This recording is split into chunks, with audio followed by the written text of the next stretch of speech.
Black people are still resting. So it's clear that we are watching the fall of the American empire in real time. And there is a stark difference in the way that the white community is responding and how the black community is responding.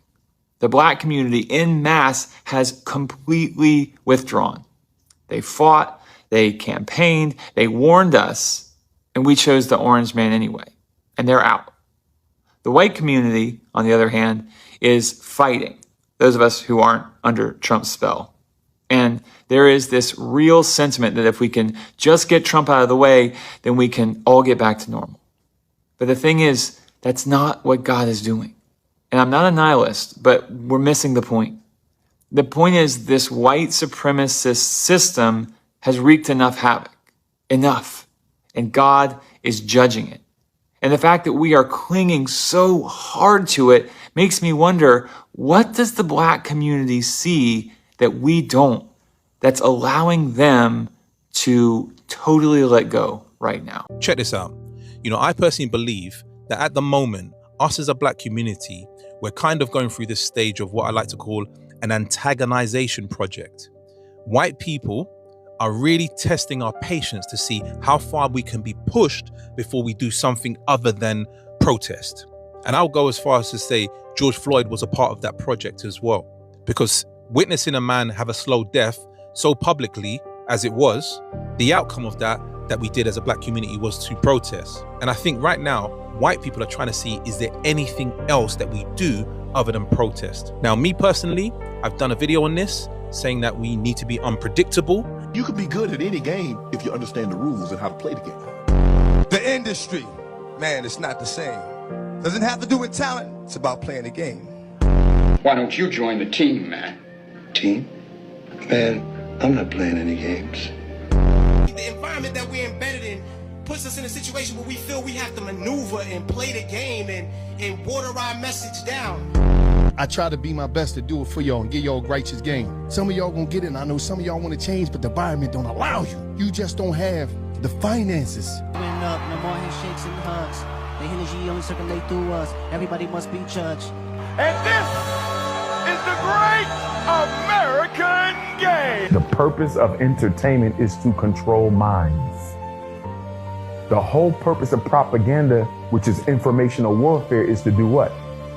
Destroy the consciousness so you never have to go to war with the people. That we cannot do the same things that we've done for years and centuries of just protesting. And for anybody that hasn't seen that video, one of the things I said is that we have to move in silence. A powerful line that sticks out in my mind is that the revolution will not be televised. Well, the catchphrase, what that was all about, the revolution will not be televised, that was about the fact that the first change that takes place is in your mind. You have to change your mind before you change the way you live and the way you move. So when we said that the revolution will not be televised, we were saying that that the thing is... The minute you show your hand in terms of what you plan to do, you're saying to your enemy or your oppressor that this is how you stop what I'm about to do. And in chess, you're not supposed to know what the chess player's thinking. So me personally, if there ever was, which I believe one day will happen, a black revolution, it will not be public. It'll be very silent, subtle, but those who need to know will know. Because as time goes on, this antagonization project will only increase and the volume will be turned up. And when we as a black community reach our breaking point, it won't be loud, it'll be silent. And only then as a community that will ever be free. Think about it. Why aren't black people showing up to the masses to these demonstrations? Why aren't we marching? Why aren't we chanting? Why aren't we screaming, this system is corrupt just like everybody else? I'm gonna tell you why. Because when it was us, nobody cared. When black people were being harassed, when our constitutional rights were being violated, when black people were getting killed by the police on camera, y'all didn't protest with us. Y'all didn't believe us. Y'all didn't call the system corrupt. You asked for a backstory. You wanted to know what we did to deserve it. You couldn't just accept the truth that this was an unjust system targeting us because of our skin color. But now that ICE is involved, now that it's affecting you, now all of a sudden the government is evil. Now the system is broken. Now everybody wants to march. Where was this energy when we told y'all this years ago? We've been telling y'all that the system was crooked. We've been telling y'all that law enforcement abuses power. We've been telling y'all that the government does not protect everyone equally. But you didn't want to hear it because believing us would have meant questioning the same system that you trusted, the same system that benefited you, the same system that you defended while it was destroying us. So don't ask why Black people aren't rushing to the front lines now. Some of us are tired. Some of us know how this story ends. The same people you're calling corrupt today are the same people we warned you about.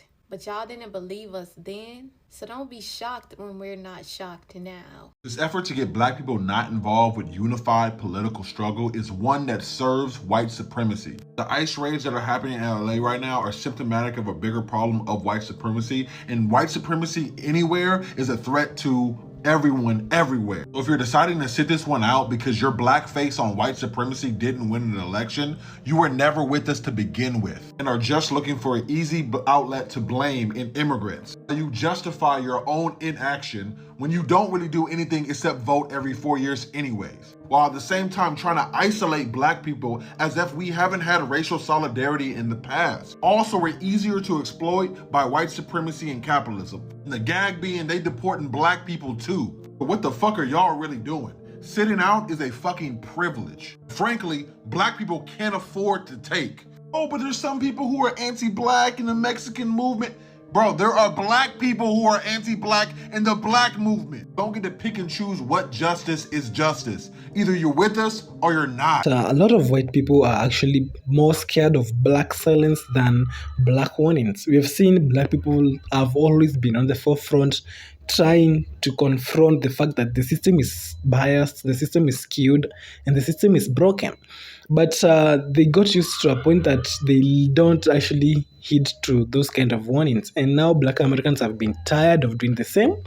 And now they're letting everything crumble. And the whole thing crumbling is actually signaling that Black Americans are not trying to defend or fight that the system does not crumble.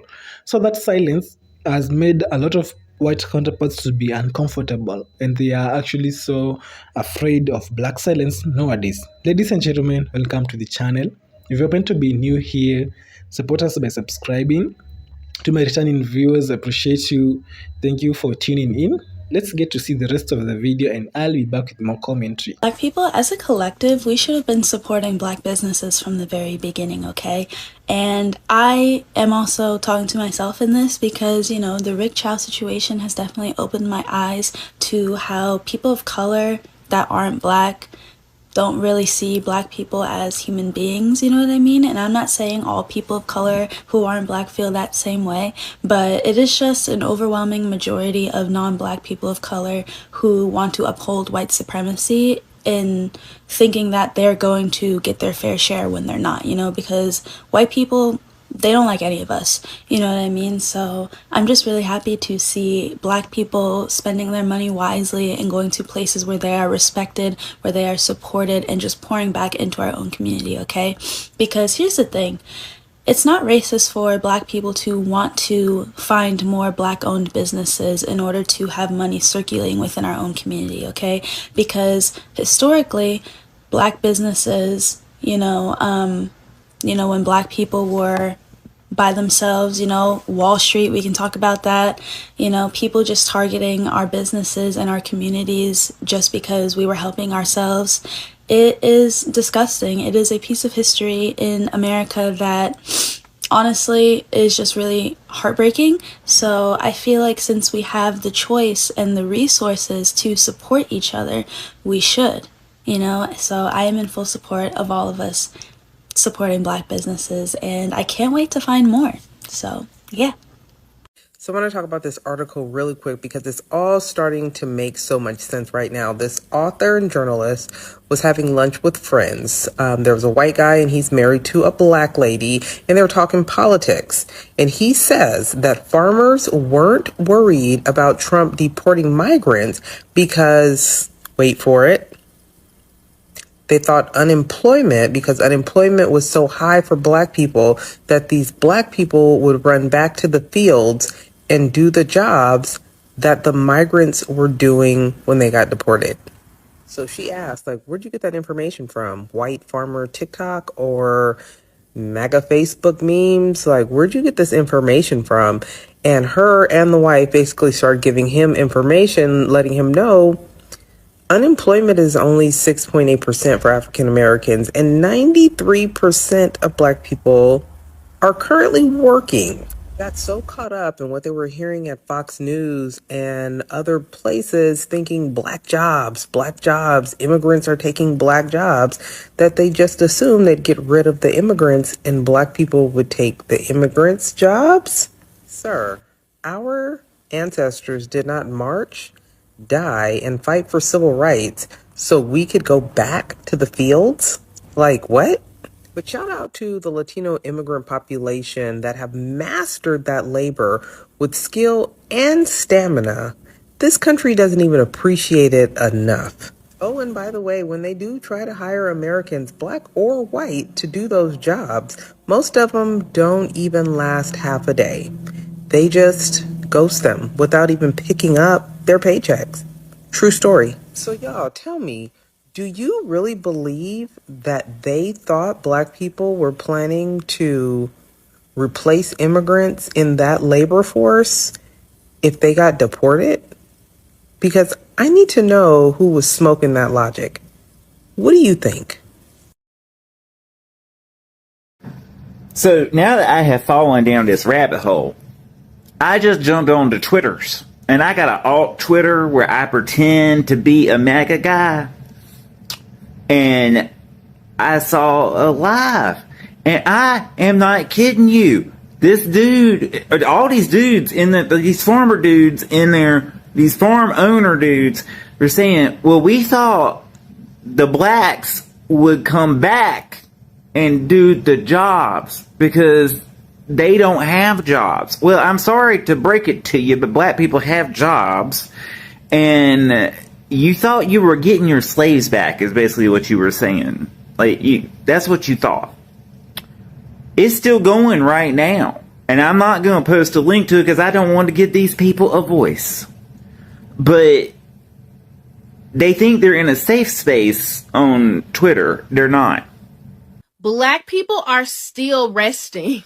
And they're going to be resting for quite some time. Okay? Because I don't think y'all understand the severity. I think that there are some people out here that think that black people are playing and that we'll eventually get over this and we'll get back to work. No. We will get back to work in our community. Black Americans will be okay because we put in the work.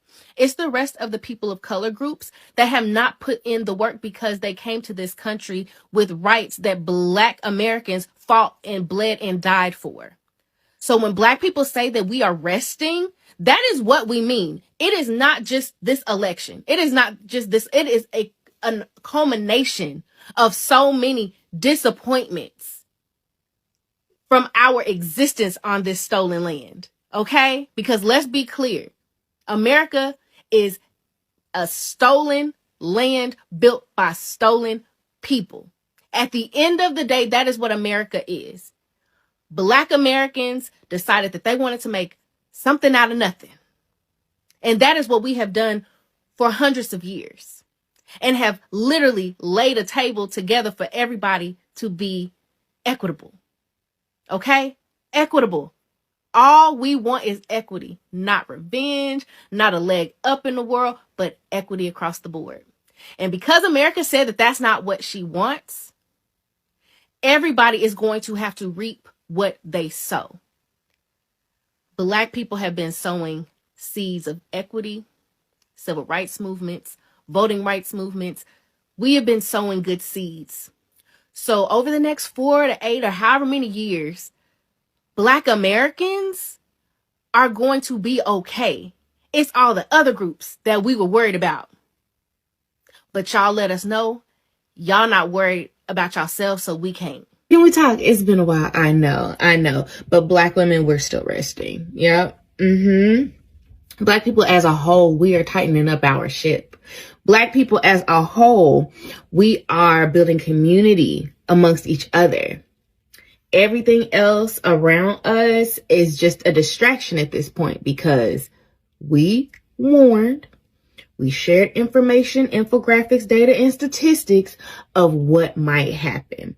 And clearly, people did not believe that fat meat is greasy. And that video that I just shared was a couple of days after the election, after I had gotten all the tears out, after I had cried it out, after I had prayed it out, all the things. And I said, this was different because the levee of trust broke all the way, right? Black people have lived in a certain, Black Americans, the descendants of the enslaved, have lived on this stolen land for quite some time, and we understand patterns. We understand when the shift in the atmosphere changes, and we move accordingly.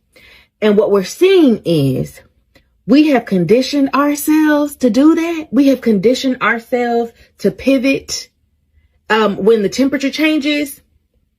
And a lot of people now are seeing the temperature change, not just feel it, but see it in real time, and they don't know how to react and they don't know how to deal. So anybody that is getting on this app trying to tell Black women to do anything, trying to tell the 80% of Black American men to do anything right now other than do what we've been doing the past 10, 11, almost 12 months, you're part of the problem, not the solution. I hate to say it, but some of us ain't gonna make it because we too busy trying to argue with stupid. We too busy trying to argue with stupid. And I just refuse. This is your friendly reminder. We know how we got here. Our rest is important. How we mobilize look different. A lot of the revolution will not be televised. And that's why a lot of folks is mad, because they don't know what we doing and it scares them. Okay?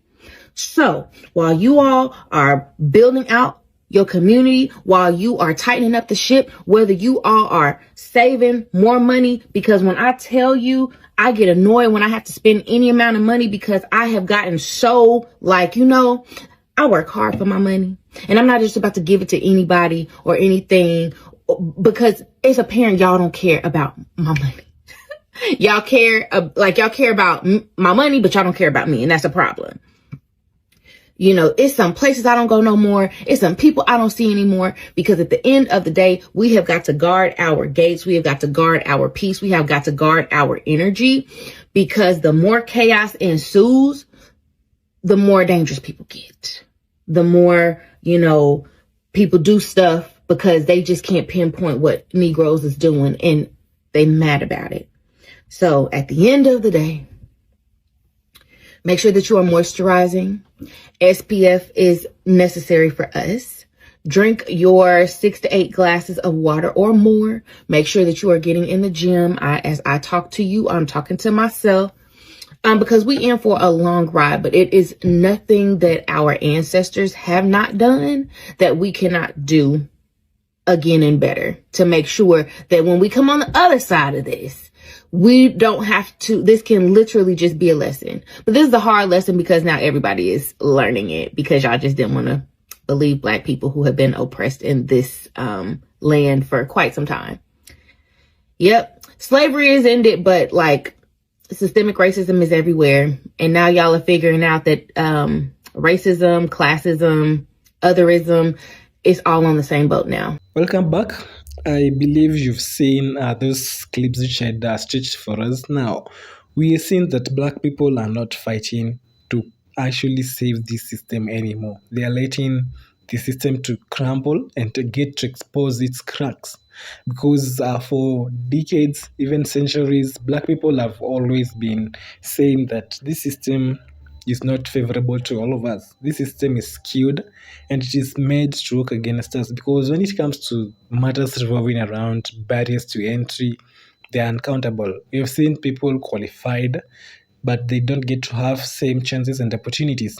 And we have seen people saying that Black Americans are taking advantage of the DEI.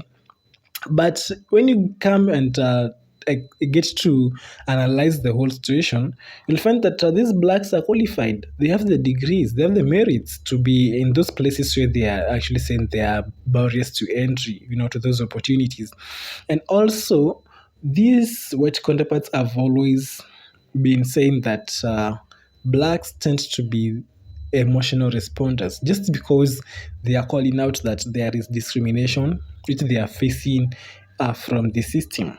But since these people who are trying to ridicule Black Americans happen to be inside the system, they don't get to see the flaws because you cannot judge a dimension which you exist in. You have to be from another perspective, from another angle, or to be from the outside for you to be able to judge the dimension. So for them, when they see things working smoothly for them, they tend to assume and imagine that that's how the system is for everybody.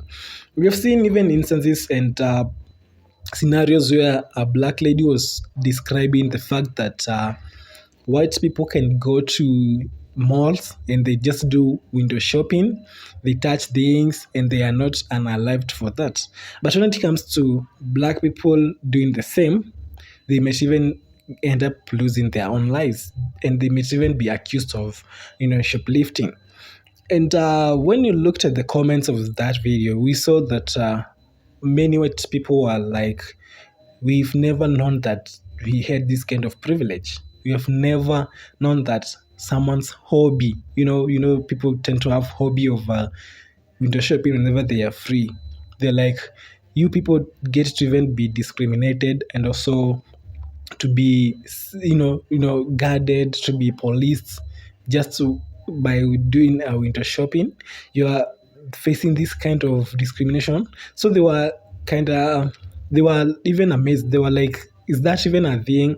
But to black people, they know that that's how the things have been. So for them, calling it out has always made these people to think that Black Americans are just responding emotionally and they want to be, nagged or to be given some sort of attention. But they've always been true and correct about all these things which they're facing on that land. So for them, they have said it over and over to a point that now they're exhausted because they're never taken serious. Nobody wants to hear them out. So they have now started focusing on their own and doing and minding their own business. So now the system now, which is being deemed or being said that there is this collapse of the empire, they expected that black people will come and start marching, or they'll start actually trying to save the empire from collapsing. But for them, they were just like, wait a minute, why is it that we have to protect something which has never had us in mind? Why are we supposed to protect a system that was engineered and architectured for whites only? Why are we the ones who are trying to save a system that has never acted, to our own interests? So they're not going to actually save something which is working against them. So they're letting it crumple and letting it fall into pieces because there is no need of trying to save something which will come and crush you and hurt you later. So these people now have gone silent. Not that they're not seeing whatever is happening. They are seeing it. They're even feeling the heat waves. They're feeling the heat because when it comes to matters with inflation, it cuts across. But they are so calm, composed, and they're not trying to even show that kind of, the kind of concern that the system is actually pressing them. We've seen these cases during the ICE raids where we saw that there were even white people who got to lose their lives, who are unalived during those crackdowns. And all of a sudden, that's when white people realize that there is police brutality in the United States of America. And this is something which Black Americans have been crying for centuries. So you wonder, is it that you're discovering this problem because one of your own has been caught up in the same mess? Or you've just discovered that the system is skewed and it has police brutality? But blacks have been crying for, the longest about police brutality each and every time. And they are told just to man up, you're responding emotionally, And the whole thing got to hurt their feelings. And now we've seen that they're not even bothered to call out the system anymore. So they thought that now during those, the ICE crackdowns where a lot of white families were affected, they thought that black Americans now will be at the forefront trying to defend them. But blacks did not do that because they've never been helped when it is their time. They have always been ignored, neglected, and now they just match the same energy. They stayed and they were like, that's not our business. Let people fight their own fight. When it is on our side, we will fight for our side. When it's on your side, handle your own fights when it's on your side. And you've seen the white counterparts now are so actually surprised that black people are not marching. They're not helping them call out the system anymore. So the whole thing is now showing the kind of double standards where they only have conditional acceptance. They only want black people's support whenever they are having this kind of crisis. And black people now walk and they are seeing each and everything point blank. Well, ladies and gentlemen, that's what I had for us in this episode. Let us know what you think about the same. Tell us in comments down below. And if you've not subscribed to our channel yet, support us by subscribing right now.